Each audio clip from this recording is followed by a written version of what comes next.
Well, it's here. Well, it was here.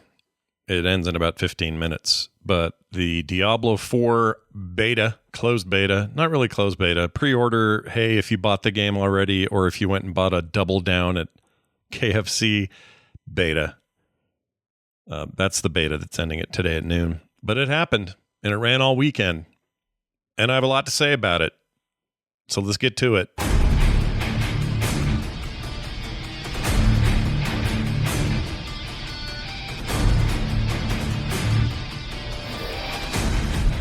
I've been thinking for the last couple of days how to handle this episode because it's probably the biggest of the season, given that, we're basking in the aftermath of a big beta where a whole lot of you, myself included, played a ton of Diablo 4. And because there's so much to talk about, I was like, well, do I start with gameplay? Do I start with issues that happened during the beta, some of the problems they had? Do I talk about classes and how those play? Do I talk about story or tone? You know what? I'm just going to start. Let's just start. For those who did not have a chance to play it, and for those that did, some of this is going to be a little rehashy for you, okay? You'll know these things. But also, I'm sure some of your opinions are going to differ, and I'm excited to hear from you regarding those. But here's the deal. Let's talk about tone first. Because to me, the foremost change from Diablo 3 to Diablo 4 is the direction of the game. It is very dark, pretty bleak, both visually and story and all these other sort of tonal elements. It's like rated R compared to 3, which was rated PG-13, which, compared to 2 is rated R. So I don't know if there's ever been a film series like this. I'm sure there hasn't. I can't think of one. Usually a movie that comes out as R and then later PG or PG-13, it never goes back to R when they do further sequels. I always think of Police Academy in this regard for some reason. It's an old poll, but some of you will know what I'm talking about. Anyway, it's unusual for a game series to do that. And I would argue that, as much as there were some dark elements, edgier elements in 3, this is very much closer to 2 in terms of the feel and the tone of it. And some of you are not happy about this. I already know a few people personally are not happy about the tone. They think that they have overcorrected in this direction, and I disagree. I think they corrected exactly right. I think this is where Diablo should be, and to me feels the most Diablo-ish. Now, that's me saying a thing, having only experienced a big chunk of Act 1. Everything beyond that we don't have access to in the beta, so we don't know how further acts go, how endgame feels, any of that. But I can tell you up to this point that I've played, I think the darker tone is really working for me. Like in spades. This is exactly what I wanted. And I'll get to graphics in a minute, but they match that tone and they match it beautifully. So yeah, if you were getting in hoping for a more PG-13 experience, you're not going to get it here.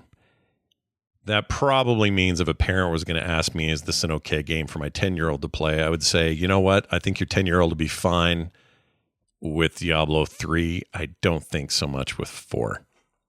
I think 4 maybe skews a little older. Maybe 12, maybe 13, something like that. So if any of you are parents and you're wondering, that's probably where I'd put it.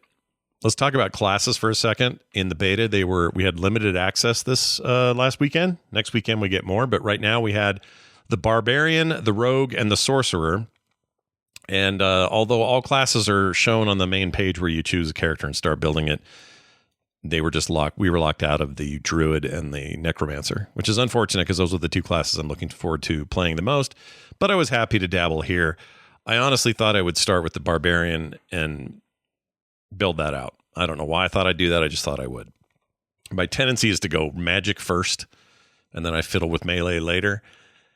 In Diablo, so much of what even melee characters do, traditionally, they end up having a lot of magic to what they do anyway. So it's not like, it's not like I was going to have a magic-free experience with the Barbarian. But anyway, when I finally fired it up and was able to get in after about a 125-minute queue, we'll get into that stuff later as well. The Sorcerer ended up being the first thing I tried. So I made a Sorcerer. I named him Gerp. I made him a dude, and I'm impressed. I know we knew this already going in, and we'd seen some leaked footage and some other footage of this, but I'm so not even leaked, like stuff Blizzard put out, but I'm so impressed with the character creation stuff. I think the customization is top notch, and it's what you want or expect out of a game with a lot of that sort of thing. What is impressive here, and what it also tells a little bit of a story, but what's impressive here is seeing the level of detail up close.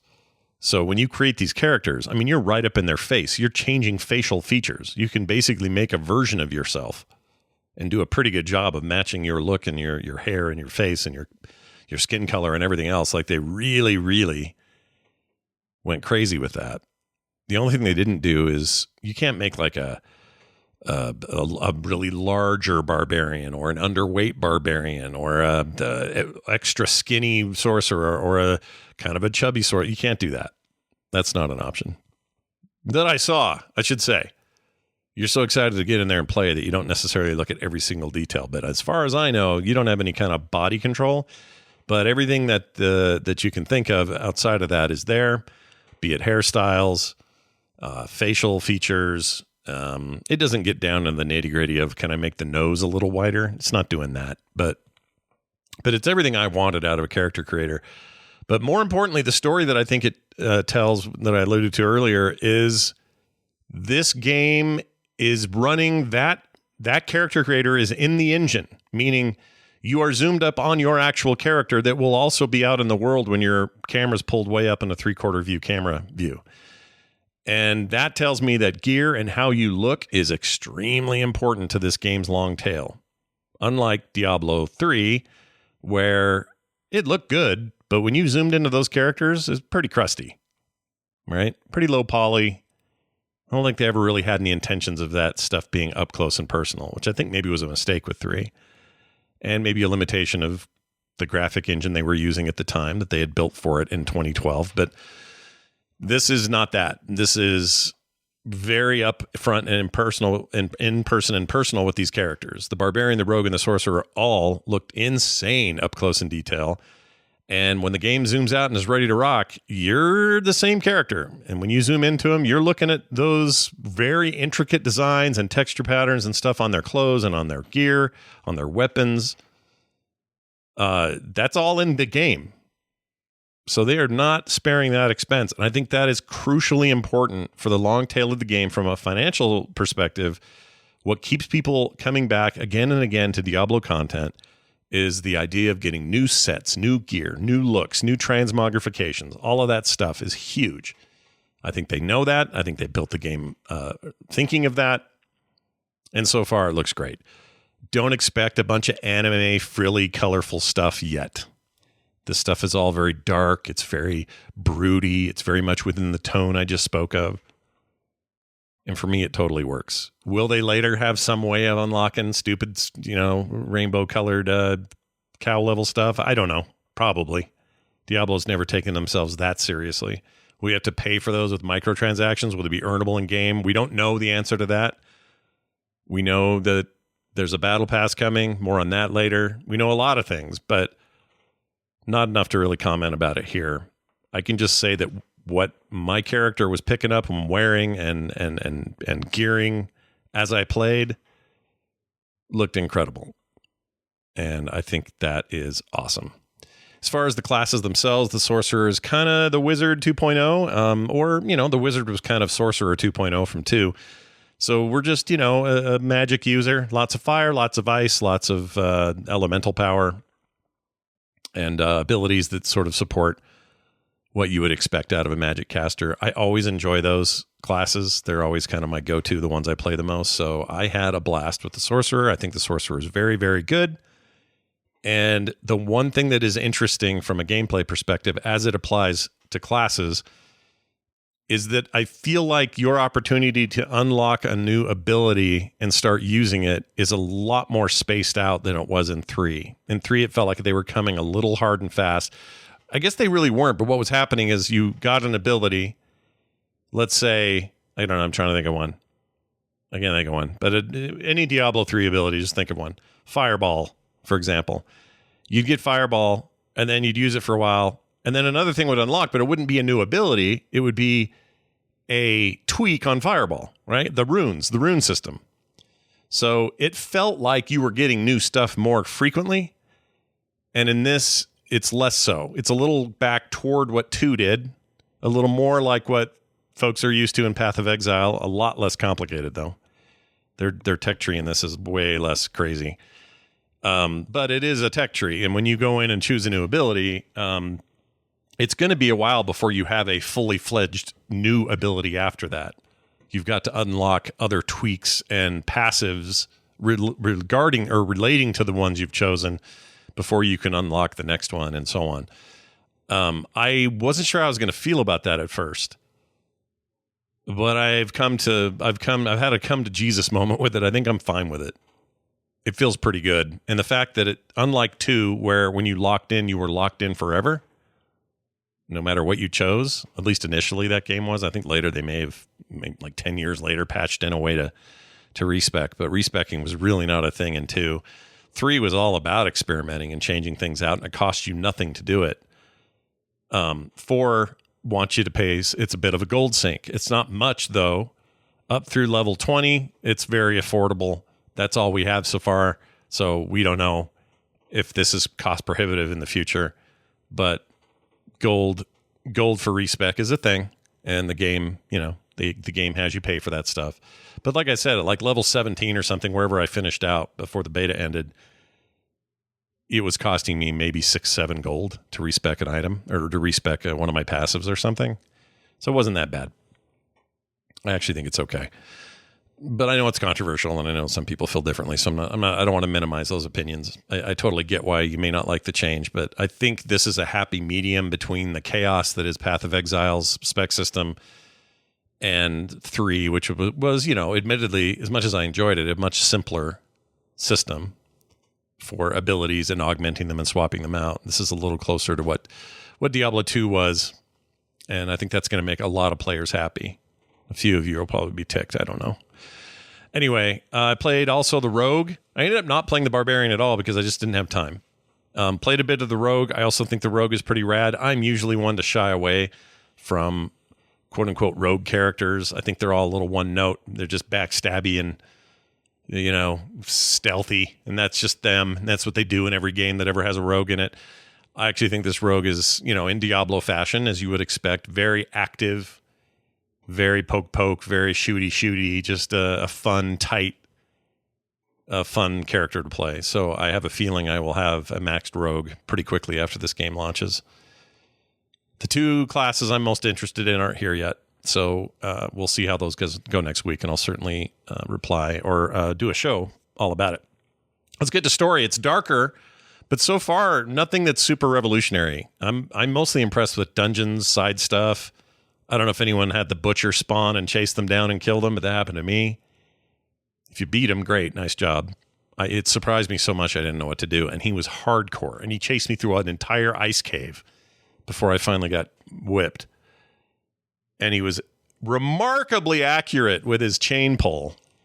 Blizzard developers. I don't know if that was intentional, but my gosh, freaking Johnny on the spot with that thing, yanking me back, giving me all sorts of heat and trouble. Anyway, that was a nice surprise. Nice to see the butcher again. I don't know how that story goes. Like, there's I have questions about why the butcher's there at all. Is he the butcher? Is he another version? Is he a clone? Is he some weird time travel going on? This is like 30-something years after the last game, so I killed the butcher in that game. So explain yourselves. Anyway, that was a lot of fun. But the story's good so far. I mean, I'm not, again, we don't have the full thing, and what they are showing looks good, but it's not like that part's not going to blow your mind. It is darker. It's a little more, I'll say this. There's a church scene. I don't want to spoil it, but there's a scene in a church that you'll need to see. You will see when you play it, that I think really sets the tone for both the story and the game. And that will be the moment where you'll go, am I okay with this direction versus 3's from a story perspective? If that part lands on you and you like it, then you're in good shape, because I think the rest of the game is going to feel like that. And that's all I'll say about that. I don't want to spoil it. I really like that scene a lot. Gameplay feels really tight. Animation's next level stuff. It looks, these character movements are amazing, much more varied than the last game. The staff casting as a sorcerer really got me. I don't know why, just really stuck with me. I should mention the game, we'll get to control in a second, but the game features a dash move, a bit like the roll move on the console versions of 3. The PC never had it, but this now has that across the board. Console and PC have a dash move. It has a cooldown, which is a little bit weird, but it also is very useful in fights, especially if you got a character who's a little bit of a glass cannon and maybe has some abilities that help them be more mobile in the fight. This just adds one more and everyone gets it. So I quite like it a lot. That felt really tight. The entire combat experience in that department anyway just feels incredibly polished. This is where you can tell they clearly put a lot of love and effort and talent. It is really good. Really, really good. And satisfying. And you know, depending on your builds and stuff, you are sending demons, shattering them across the ground, exploding them in crazy new ways. The graphics have been built around making that feel incredible and amazing, and it does. It feels really, really good. Boss fights are unique. They feel crazy as you want them to feel. They feel a lot more like multi-stage World of Warcraft raids, but you can do them solo is the difference. I'm not talking about world bosses, but I mean, like, you know, just in the course of the game. In fact, they even have a health bar with like checkpoints in it now. I thought that was interesting. So instead of just having one big life bar and you figuring out how to kill it, these checkpoints represent phases in the fight, like you might in an MMO or something. So once you get past phase 1, they change up their combat and do something new. And some of them have 3 or 4 of these phases, and those all felt so good to me. They were longer fights than I usually like in Diablo, but there's so much mobility involved now that all of that just felt so good. I wanted more of those. I'm not used to wanting more boss fights. That surprised me. I'm not really a boss fight guy. But because usually it just boils down to, well, I'm almost dead and this is much harder, but really I'm just trying to kill his health pool. This is different. There's a lot going on in these fights. I think they've learned a lot about that kind of combat at Blizzard, and they're applying it here, and it feels really good. Elites also feel a lot more varied, not just samey. In 3, it got pretty samey after a while. It's like, oh, these are ones that are doing ice things. Oh, here's the one with the electro beam things. You got to watch out for those. Don't have a lot of resistance. Like, it was sort of the same thing every time. A lot more going on with the elite fights that you just sort of randomly come upon in the world, or, you know, in the case of story, sometimes there's story points that involve them, but it's very, very good. Exploration also feels very good. Map is good. It's a little less... In fact, as far as I know, there's no overlay map. I didn't test this entirely, so someone out there may be able to correct me. But you know how you can always, in previous Diablos and most action RPGs, they have a way to like hit tab, and the map is overlaid on top of everything. So you're still seeing you in the world, but you're also seeing kind of where your little icon is on the map. 3 did that, 2 did that. I think even 1 did it. And this just had a map that came up and was a full map. A fine map, but I don't think it was letting me see myself through it. That may be changeable or tweakable. I didn't go into the options and check, but that's a thing. Speaking of control, this is the first time where unified controls exist across all platforms. If you plug a mouse and a keyboard into a Series X or a PS5, this game will control using mouse and keyboard controls. If you plug a controller into your PC, this mouse or this game will let you use that. You can bounce back and forth on the PC. I suppose you could with the other 2 anyway. But if you have it all plugged in, whatever you're touching and moving, that's what it'll move to and use. And I am very happy to say that controller support here is excellent. And it is, in fact, my new favorite way to play, which is good because I do want to play this on my Series X at some point, which means I got to get the game again. But because the game is cross-play and cross-save, all my progress will move back and forth. And if I'm going to be on a controller on one side, I would like to just go and do it easily on the other side as well, so I'm not constantly like changing up my muscle memory to play the game. And I was a little worried about how it would play because mouse and keyboard can have some advantages. It certainly did in 3, but I think they've thought of this stuff, and controller feels so Good. Oh my gosh, I cannot recommend it enough. Get a PS4 controller, the Xbox controller, anything. I use an 8-bit do layout or a controller that's laid out like an Xbox controller. That thing's awesome for it as well. Doesn't matter. Works flawlessly, no issues. And they didn't do like a whole new interface for it on the PC. It's the same interface. So you're not like, oh my gosh, what am I doing here in this weird new interface? It's all the same. Inventory looks the same. They've just made some really smart navigatable choices with controller that I'm very pleased with.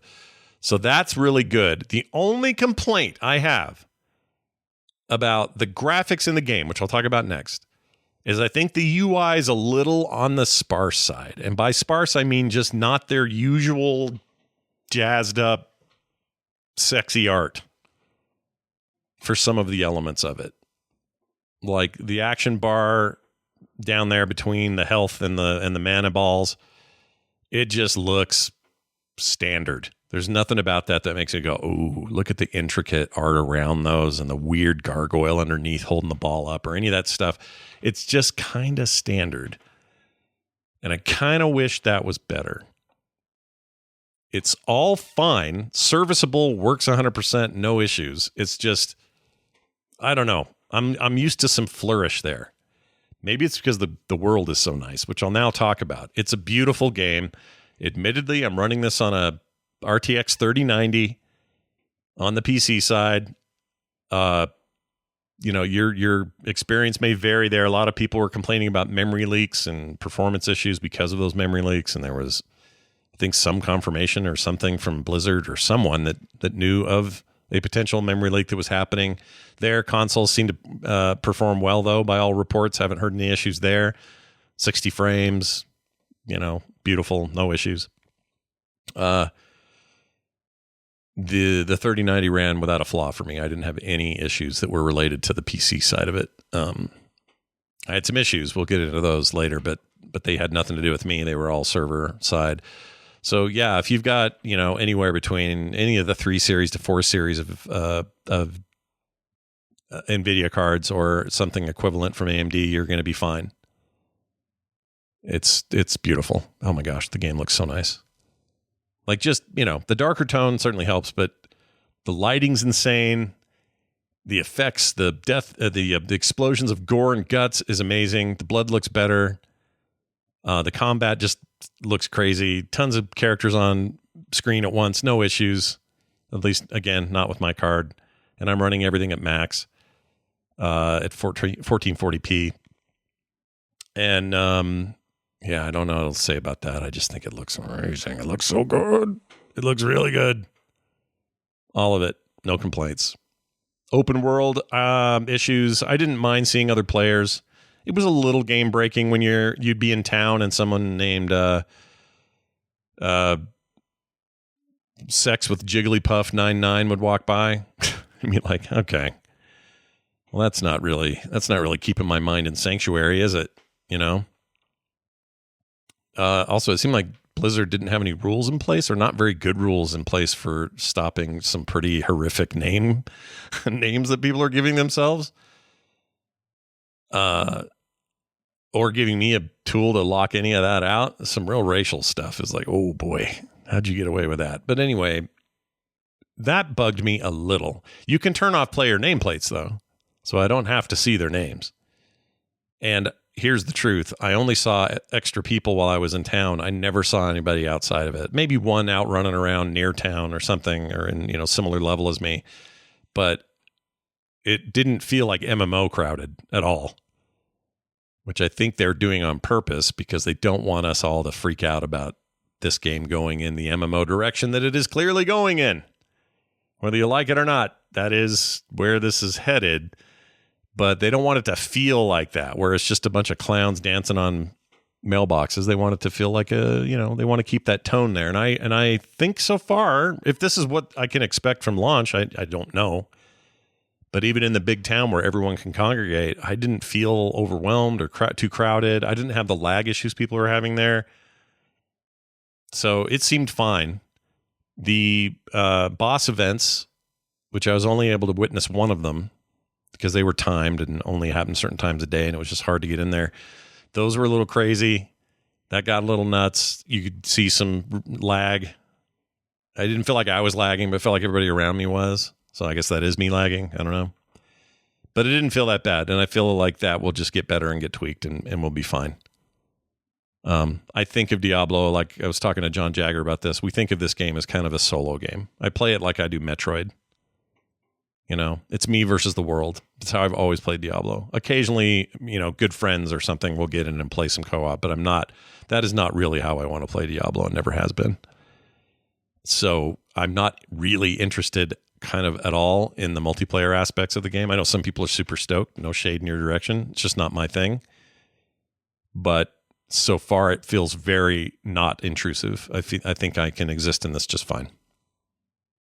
And I'll probably be in. We'll have a clan for core or for this show or something, and we'll take advantage of those features. But none of that felt required, and that made me happy. So that was pretty cool. Some other beta issues. The queues, of course, were horrible at first. That got better over the weekend. By the time I was playing on Sunday and there were the most people in, they had pretty much solved it. People were getting in right away. There were not issues.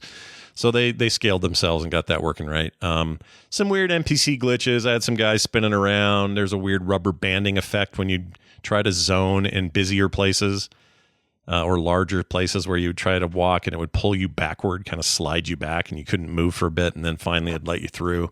So it's like zoning into a new instance or something. I'm sure that's not only fixable, but we'll probably won't even notice it next week. I don't know. Hopefully not at launch, but it was a little annoying. Lots of getting kicked. When I first got in, I played for 33 minutes before I got booted. The server went down, and it looked like my character was lost. It wasn't. I got him later, and it was fine. But other things you might expect with a beta, this has limited quest lines. Some of the side stuff's not playable in this version. You can't. Yeah, there's no horse. I don't think you get the horse yet, although I didn't hit 20 yet, so I don't know. I'll find out next weekend, I guess. But I don't think you get the horse yet, so no horses. Lots of hints in the game about where you're going to get horses, but you don't get a horse. Technically, you ride in on a horse, and then it immediately gets taken away and killed.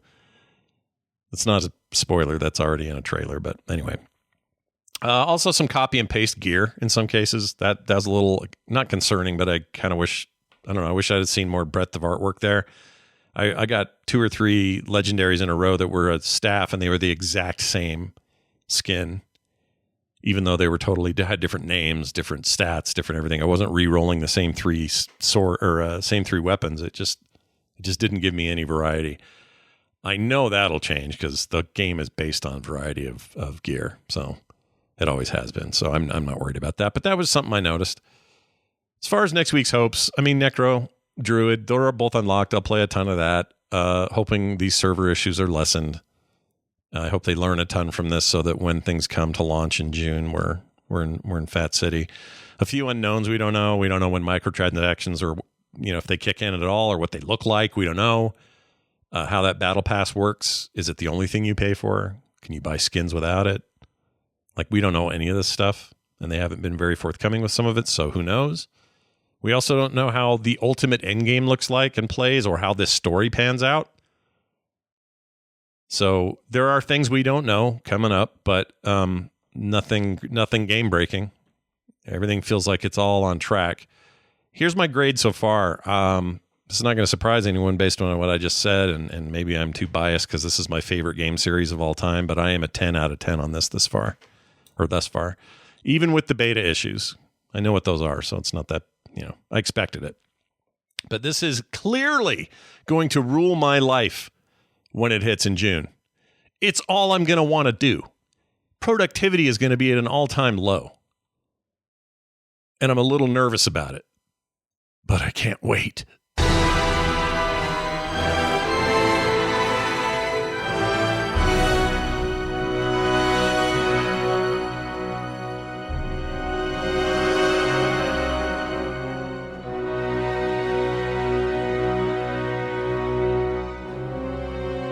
Scott, you want the best Steam Deck experience for Diablo 4 that doesn't involve installing Windows on your deck?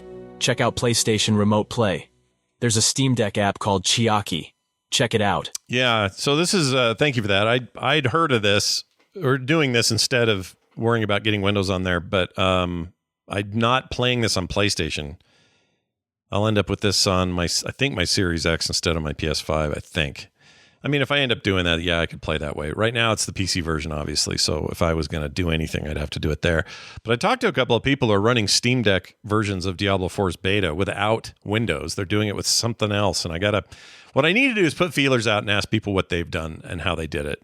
I know there's some tutorials laying around. Is there a definitive one? I would really prefer not to run Windows on the Steam Deck to achieve this.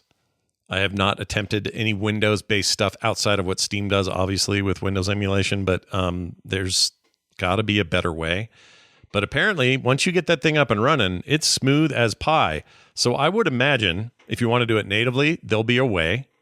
It may not be the most convenient way, but there will be a way. If you want to do it remote, then the PS remote stuff works really well. And I would think the same with I assume the Xbox remote stream stuff they do would work as well.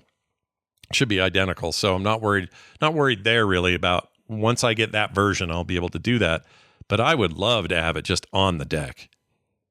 Oh my gosh, dude. I'd never leave bed. I'd never get out of bed again. My wife might look for a different human. I don't know that I've felt more pathos in a Diablo game than looking at the frozen forms of a families, huddled together, near Inarius's hideout in the Fractured Peaks. All right, this comes from an anonymous listener who sent that in, and I am with you there.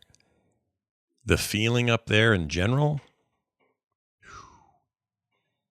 like I talked about tone earlier, it's so good. Oh my gosh, they really have, like, I don't know, tripled down on what makes a game like this as immersive as possible. I mean, at the end of the day, you're kind of, the whole game plays out in drone footage because you're way above everybody's head. But how this game like does cut down to cutscenes, gets up and, up front and personal with these characters here and there. And even when it just does like common stuff, like all the UI goes away and the camera sort of hovers a bit and you have some dialogue, the voice acting's incredible. There's some really great actors in this. A bunch of Game of Thrones people are lending their voices to this. And yeah, it just makes this much more immersive, really brings out, the guts of what you're doing. Whereas most of the time in the past anyway, these games have felt a little, the story's there, but really it's just about the numbers going up. And while the numbers are going up, I'm way more invested in what I'm seeing. So good call on that one. Hey, Scott, Alan here. Just spent a great night with my wife and a bottle of wine playing D3 on the PlayStation. Talking about Diablo 4 and getting a PS5 to play it, we were wondering if the console version of 4 will have the same co-op play feature that 3 has. I don't recall seeing anything about it. Thanks. Well, Alan, I don't remember either. And actually, okay, so quick note. I think I may have played this or a call like this, or this is a text transcribed, but I think I've read or played this before, at least something similar, because I swear we've answered it before, or we tried to, but I don't think I had a good answer then, and I still don't have a good one now, because I didn't play that version of the beta, and I haven't checked anywhere. So if anyone out there played one of the console versions of this beta, and were able to successfully have couch co-op, let us know how it worked. Did it split screen? Did it keep both characters in screen at the same time all the time, the way that Diablo did it? Did the camera pan out as you got further from each other to some limit? That's how it worked for 3. I gotta think that's there, but I don't know. So I put it out to the world. All right? If you played the console version of the game, where did you end up?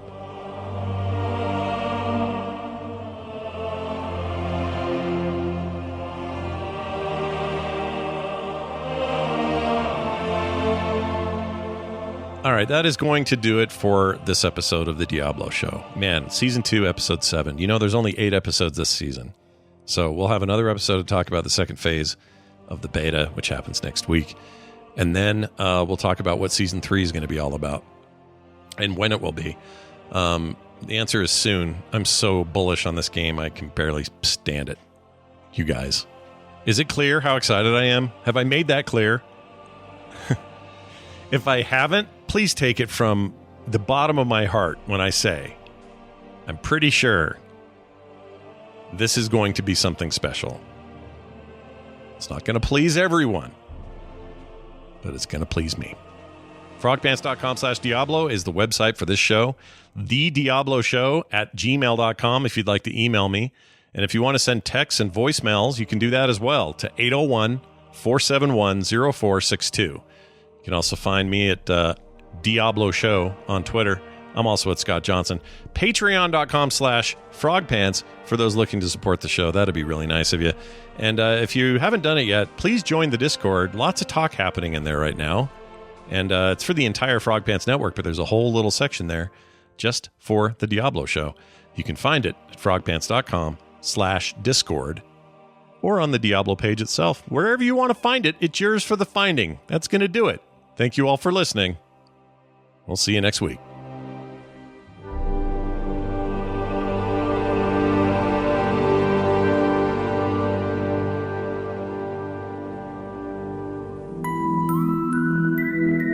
Get more podcasts like this at frogpants.com.